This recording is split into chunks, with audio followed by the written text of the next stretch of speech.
नमस्कार प्यारे विद्यार्थियों, स्वागत है आप सभी का आपके अपने YouTube चैनल में। दोस्तों, आज हम चर्चा करने वाले हैं कक्षा 10 विज्ञान के अंदर कार्य पुस्तिका। विज्ञान के अंदर हमने कार्यपत्रक 33 तक कंप्लीट कर लिए हैं। आज हम चर्चा करेंगे कार्यपत्रक 34 के बारे में, जो कि अपने चैप्टर नंबर 11 मानव नेत्र तथा रंग बिरंगा संसार इससे होने वाला है। दोस्तों, आपको बता दें, क्लास 10 की विज्ञान की जो वर्कबुक है इसकी कंप्लीट प्लेलिस्ट बना दी गई है, जिसको आप चैनल को सब्सक्राइब करके प्लेलिस्ट वाले सेक्शन में जा करके आराम से देख सकते हो।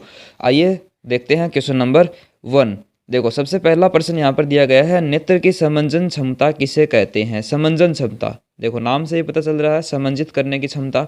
निकट तथा दूर की वस्तुओं को स्पष्ट देखने हेतु नेत्र लेंस द्वारा अपनी फोकस दूरी को समायोजित करने की क्षमता को ही समंजन क्षमता कहते हैं। आपको बता दें, अपने नेत्र के अंदर इस तरीके से एक उत्तल लेंस होता है।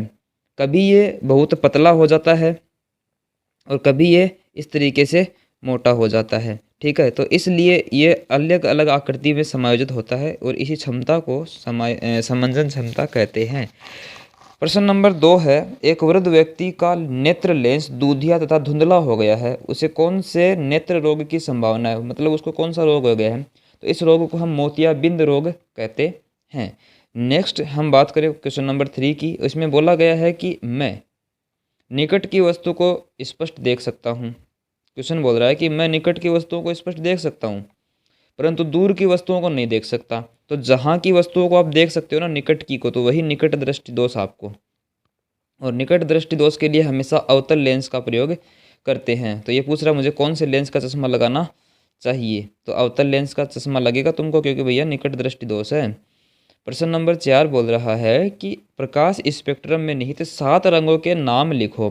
तो इसके लिए ट्रिक होती है बेजानी है पिनाला, बेजानी है पिनाला, बेजानी है पिनाला में बे का मतलब बैंगनी, जामुनी, नीला, हरा, पीला, नारंगी, लाल। इस तरीके से 7 रंग होते हैं अपने प्रकाश के स्पेक्ट्रम में। मानव नेत्र में कौन सा लेंस होता है? मानव नेत्र में अभी मैंने आपको बताया उत्तल लेंस होता है।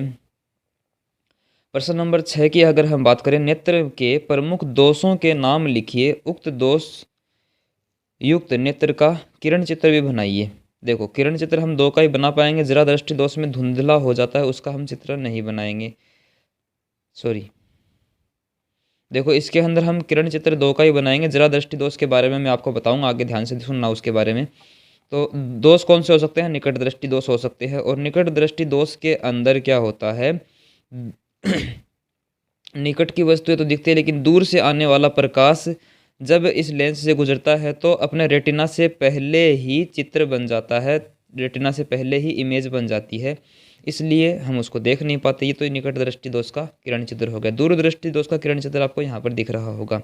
इसके अंदर क्या होता है, दूर की वस्तुओं को तो स्पष्ट देख लेते हैं, परंतु जब निकट की वस्तुओं की बात आती है तो उसका चित्र पीछे बन जाता है, जिससे कि हम उसको निकट की वस्तुओं को देख नहीं पाते। तो दूर दृष्टि दोष में निकट की वस्तुओं को नहीं देख सकते और निकट में दूर की वस्तुओं को नहीं देख सकते। जरा दृष्टि दोष क्या होता है इसके बारे में चलो आगे देखते हैं। ये मैंने नाम तो आपको बता दिया। चलो, सबसे पहले हम अब चलते हैं आगे कार्यपत्रक 35 के अंदर। मानव नेत्र का नामांकित चित्र आपको बनाना है। तो मानव नेत्र का चित्र यहाँ पर आप आराम से देख सकते हो, बहुत ही शानदार तरीके से, एकदम सुंदर सा चित्र है आपके लिए। आपका ये एक गोलाकार भाग होता है अपना नेत्र, और यहाँ से उभरा हुआ भाग होता है, ठीक है। अब इसके अंदर कौन कौन से भाग होते हैं ध्यान से देखना। सबसे बाहरी वाला जो भाग होता है उसको हम स्वच्छ मंडल भी कहते हैं। सबसे बाहरी वाला जो भाग होता है उसको हम स्वच्छ मंडल कह देते हैं। इसके बाद में हम इसके नीचे एक चीज़ और होती है जिसको हम नेत्रोद कहते हैं, ठीक है। इसके बाद में अपनी होती है परितारिक पुतली, पुतली होती है यहाँ पर, ठीक है। और पुतली के आगे क्रिस्टलीय लेंस होता है यहाँ पर, ये वाला जो आपको दिख रहा है ये लेंस है। और पुतली के दोनों तरफ क्या होता है, परितारिका होती है। पुतली के दोनों तरफ क्या होती है, परितारिका होती है, जिससे कि वो पुतली का आकार कम या ज़्यादा कर सकती है। तो आपको मैंने बता दिया, क्रिस्टलीय लेंस आपको बता ही दिया कहाँ पर होता है, नेत्रोद स्वच्छ मंडल के नीचे नीचे होता है। पुतली, ये जो आप अपनी आँख के अंदर काला भाग है और उस काले भाग के अंदर भी एक छोटा सा गोल भाग देखते हो, वो पुतली है, ठीक है। पुतली के चारों तरफ क्या होती है, परितारिका होती है, बाहर सबसे स्वच्छ मंडल होता है।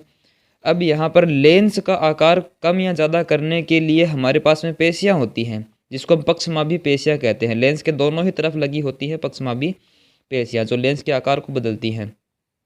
और बाकी वाला जो ये क्षेत्र आपको दिख रहा है, यहाँ पर भरा रहता है एक दरवा, जिसको हम काचाप दरवा कहते हैं। और यहाँ पर ये जो भाग आपको दिख रहा है, ये है दृष्टि पटल। यहीं पर आपका जो इमेज है वो बनती है, ठीक है। और ये होती है दृक् तंत्रिकाएँ, जो कि अपने चित्र जो यहाँ पर दृष्टि पटल पर बना है उसको आगे मस्तिष्क तक ट्रांसफ़र करती हैं। एक और बात बता दें आपको कि यहाँ पर जो चित्र बनता है दृष्टि पटल पर, वो उल्टा बनता है। बाद में जो दृक् तंत्रिकाएँ आगे जाती हैं और मस्तिष्क तक पहुँचता है, तो मस्तिष्क उनको दोबारा उल्टा करके देखता है। मतलब वो चित्र अपने पास में मस्तिष्क के पास में सीधा होकर के दिखता है अपने को, ठीक है।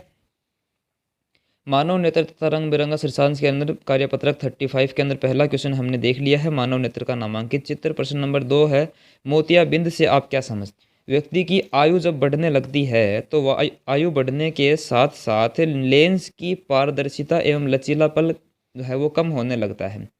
लेंस एक तो धुंधला सा होने लगता है, साथ ही उसका लचीलापन मतलब समंजित करने की क्षमता भी कम होने लगती है, जिसके कारण यह प्रकाश का परावर्तन करने लगता है। देखो, होना तो चाहिए अपवर्तन, लेकिन जो भी प्रकाश आया उसको वापस ही भेज देता है, परावर्तित करने लगता है, एवं वस्तु स्पष्ट दिखाई नहीं दे सकती फिर अपने को। इस दोष को हम मोतियाबिंद कहते हैं। आई कुछ बात समझ में आपको? बहुत अच्छी बात है। प्रश्न नंबर 3 की अगर हम बात करें, 0.5 मीटर फोकस दूरी पर लेंस की क्षमता क्या होगी? लेंस की क्षमता पता करनी है अपने को। तो फोकस दूरी कितनी दे रखी है अपने को? 0.5। लेंस की क्षमता का सूत्र होता है P = 1/f। तो P = f की वैल्यू हम रखेंगे 0.5, और जब हम 0.5 इसको डिवाइड करेंगे तो अपने पास में आ जाएगा +2। और D का मतलब डायोप्टर, इसका मात्रक होता है। डायोप्टर, यहाँ पर थोड़ी सी मिस्टेक है, इसको सही कर लेना आप, डायोप्टर। नेक्स्ट क्वेश्चन में चलते हैं, जरा दूरदृष्टि दोष क्या है? देखो यहाँ पे मैंने आपको यहाँ पर बताया था ना, जरा दृष्टि दोष के बारे में बताऊंगा। तो देखो ये रहा वो जरा दृष्टि दोष। ध्यान से इसको देखना, ध्यान से पढ़ना, इसको समझ में आ जाएगा, वरना कंफ्यूज बहुत करता है ये। देखो, आयु बढ़ने के साथ नेत्र लेंस और मांसपेशियों इन दोनों का लचीलापन कम होने लगता है, जिससे समंजन क्षमता भी कम हो जाती है। समंजन क्षमता कम हो जाती है, जिससे व्यक्ति दूर एवं पास दोनों ही वस्तुओं को स्पष्ट देखने में उसको परेशानी होती है। इस दोष को जरा दूरदृष्टि दोष कहते हैं। इसके लिए हम निवारण करने के लिए क्या करेंगे? द्विफोक्सी लेंस का उपयोग करेंगे, ठीक है। मोतियाबिंद अगर हो जाए तो अपने को वो लेंस ही चेंज करवाना पड़ेगा, लेकिन जरा दूरदृष्टि दोष के लिए हमारे पास में उपाय है, हम चश्मा लगा करके काम निकाल सकते हैं। प्रश्न नंबर 5 है कि जब हम एक नेत्र से देख सकते हैं तो हमें 2 नेत्रों की ज़रूरत क्यों पड़ती है? ये बताओ आप। क्वेश्चन बड़ा शानदार है, आई लव दिस क्वेश्चन। 2 चीज़ों के बीच की असली दूरी हमें 2 आँखों से ही पता चलती है। एक आँखों से असली दूरी नहीं पता चलती, अपने को भ्रम हो सकता है, ठीक है, एक से नहीं हो सकती। दूसरे शब्दों में अगर बोलना चाहें तो एक आँख लंबाई और चौड़ाई की जानकारी देती है, लेकिन गहराई की जानकारी हमें दूसरी आँख से ही पता चलती है। लंबाई, चौड़ाई, गहराई 3 विमाएँ हो गई। तो 3D इमेज बनानी है अपने को, 3D इमेज देखनी है तो 2 आँखों की ज़रूरत पड़ेगी। और अगर आप चाहते हो कि 2D इमेज बनानी है तो एक आँख बंद कर लो अपनी। एक नेत्र से लगभग 150 डिग्री क्षेत्र कवर होता है, जबकि 2 नेत्र से 180 दृष्टि क्षेत्र देख सकते हैं। 180 डिग्री का क्षेत्र हम देख सकते हैं। एक नेत्र से संसार चपटा और द्विविमीय ही दिखाई देता है, इसलिए हमारे पास 2 नेत्र होते हैं। एक नेत्र से संसार कैसा दिखेगा? चपटा, और 2D द्विविमीय दिखेगा, इसलिए 2 नेत्र होते हैं हमारे पास में। नेक्स्ट अपना कार्यपत्रक 36 है, जिसके बारे में हम नेक्स्ट वीडियो में देखेंगे। अगर वीडियो अच्छा लगा है तो इस वीडियो को लाइक ज़रूर करें, अपने ज़रूरतमंद दोस्तों के साथ शेयर ज़रूर करें। चैनल पर नए हो तो चैनल को सब्सक्राइब करके पास वाले बेल आइकन को दबा लें, जिससे कि नेक्स्ट वीडियो का नोटिफिकेशन मिलेगा आपको सबसे पहले। मिलते हैं अगले वीडियो में, तब तक के लिए धन्यवाद। जय हिंद।